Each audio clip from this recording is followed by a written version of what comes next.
ဒီဆုံးမမှာတော့တွေးပြက်စရာကောင်းတဲ့ယူသွမှုတစ်ခုရှိနေပါတယ်။သူမဟာဖမ်းမိသမျှကလေးတိုင်းကိုအယုတ်အဖြစ်ပြောင်းလဲပေးလိမ့်ရှိပေမဲ့ဆန်းဆန်းပြားပြားနဲ့ဒီကောင်လေးတယောက်ကိုတော့အသက်ချမ်းသာပေးထားခဲ့တယ်။ဘာလို့လဲဆိုတော့ဒီကောင်လေးကတဲထိတ်ရင်ဖို့ယောဂဒီပုံပြင်တွေရေးရတာကိုအရန်ကျွမ်းကျင်လို့ပဲဆုံးမဟာသူ့ကိုနေ့တိုင်းပုံပြင်တစ်ပုတ်စီပြောပြဖို့တောင်းဆိုခဲ့ပြီးပုံပြင်မနားထောင်မီတိုင်းမှာလည်းထူးဆန်းတဲ့ရေမွေးတစ်မျိုးကိုဖြန့်လေးရှိပါတယ်။အဲ့ဒီနောက်တော့သူမရဲ့မျက်လုံးတွေထဲမှာစိတ်ချောက်ချအားစရာအလင်းရောင်တွေတောက်ပလာပြီးကောင်လေးပုံပြင်စပြောပြမှာကိုတိတ်ဆိတ်စွာစောင့်ဆိုင်နေပါတော့တယ်။ဒါပေမဲ့ကောင်လေးရေးထားတဲ့ပုံပြင်ကအဆုံးသက်မှာအမြဲတမ်းပျော်ရွှင်စရာဖြစ်နေခဲ့ပါတယ်။ဆုံးမကတော့ဝမ်းနဲ့ဖွယ်အဆုံးသက်မျိုးကိုမှစိတ်ကျဉ်နှံ့မှုရတာကြောင့်အတော်လေးကိုဒေါသထွက်သွားခဲ့တယ်။ဒါကြောင့်နောက်တစ်ခါပျော်ရွှင်စရာအဆုံးသက်ပုံပြင်မျိုးထပ်ပြောရင်သူ့ကိုတစီဆုတ်ဖြဲပြစ်မယ်လို့ချင်းချောက်လိုက်တယ်။ဒါကြောင့်ပဲကောင်လေးဟာဆုံးမစိတ်ကျဉ်နဲ့အောင်နေတိုင်းတဲထိတ်ရင်ဖို့ပုံပြင်တွေကိုရေးရပါတော့တယ်။ဒါပေမဲ့တနေ့မှာတော့တတဝဆန်းလေးတစ်ကောင်ကျူးကျော်ဝင်ရောက်လာပြီးသူ့ရဲ့စာအုပ်ကိုတစီဆုတ်ဖြဲပစ်ခဲ့ပါတယ်။ကောင်လေးတော့သွားပြီလို့ပဲပြောရတော့မှာပါပုံပြင်မရှိရင်ဆုံးမဟာယူသွတ်သွားတော့မှာတေချာနေလို့ပါပဲ။ဒါကြောင့်ကောင်လေးဟာအဲ့ဒီမှာဖမ်းဆီးခံထားရတဲ့အခြားကောင်မလေးတစ်ယောက်ကိုရှာတွေ့ခဲ့ပြီးနှစ်ယောက်သားပူးပေါင်းပြီးထွက်ပြေးဖို့အစီအစဉ်ဆွဲကြပါတယ်။အဲ့ဒီနောက်သူတို့ဟာဆုံးမကိုနှစ်ချိုက်စွာအိပ်ပျော်သွားစေနိုင်တဲ့ဆေးနဲ့ရေးထားတဲ့ရှေးဟောင်းစာအုပ်တစ်အုပ်ကိုရှာတွေ့သွားကြပါတယ်။ဆုံးမမရှိတဲ့အချိန်မှာ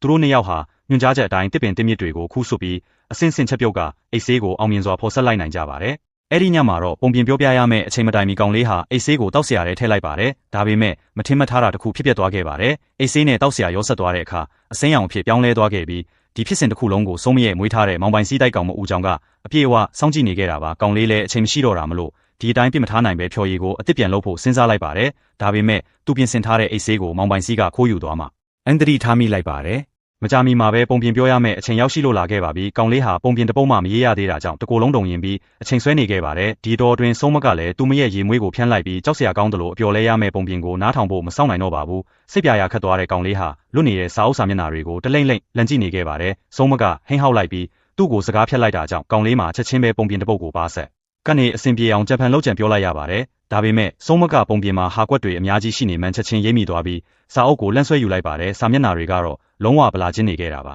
။နေတိုင်းရေးရမယ်ဆိုရဲပုံပြင်တွေဘာလို့မရှိတာလဲ။အဲ့ဒီအချိန်မှာပဲကောင်မလေးကအခြေအနေကိုရှင်းပြဖို့အရှိကိုပြေးထွက်လာခဲ့ပေမဲ့ဆုံးမကတော့သူမရဲ့လူတက်ချင်တဲ့ဒေါသတွေကိုကောင်မလေးစီဥတီလိုက်ပါတော့တယ်။နင်ရောက်လာတဲ့ကငါသားကိုတွေးထိုးပေးနေရမလား။ဆုံးမကကောင်မလေးကိုတိုက်ခိုက်တော့မဲ့အချိန်မှာပဲသူမဟာရုတ်တရက်ကျမ်းပြင်ပေါ်ကိုလဲပြိုကျသွားခဲ့ပါတယ်။အမှန်တော့မောင်ပိုင်စီးကြောင်လေးဟာဆုံးမရဲ့ရေမွေးပလင်းထဲကိုအိတ်ဆေးတွေလောင်းထည့်ထားခဲ့တာပါ။ဒီကြောင်လေးဟာလည်းဆုံးမရဲ့ဖမ်းဆီးကြုံနှောင်ခြင်းကိုခံထားရတာဖြစ်ပါတယ်။ကောင်လေးဟာချက်ချင်းပဲကြောင်လေးကိုကြိုးပိုးအိတ်ထဲထည့်လိုက်ပြီးကောင်မလေးနဲ့အတူတကားကိုဖွင့်ကထွက်ပြေးကြပါတော့တယ်။ဒါပေမဲ့တကားပြင်ဘက်မှာအဆုံးမရှိရဲ့တစ်တော်ကြီးတစ်ဖက်ပဲရှိနေခဲ့တာပါ။သူတို့နှစ်ယောက်ဟာတောအုပ်နဲ့ဆိုင်ဆုံးရဲ့အထိစွန့်စားသွားခဲ့ကြပါတယ်။ဒါပေမဲ့ရုတ်တရက်ကောင်မလေးဟာပုံမှန်မဟုတ်တာတစ်ခုခုကိုခံစားလိုက်ရပါတယ်။သူမဟာအနီးနားကတစ်ပင်ရဲ့တစ်ခေါက်ကိုဆွဲခွာလိုက်တဲ့အခါအောက်ခြေမှာရင်းနှီးနေတဲ့နယံကြီးတစ်ခုထွက်ပေါ်လာခဲ့ပါတယ်။သူတို့ဟာဆုံးမရဲ့အိမ်ထဲမှာပဲရှိနေကြသေးတာပါ။အဲ့ဒီအချိန်မှာပဲဘေးရန်ရဲ့ကြီးဟာတတိပေးချက်မရှိပဲရုတ်တရက်တိုက်ခိုက်လာခဲ့ပါတော့တယ်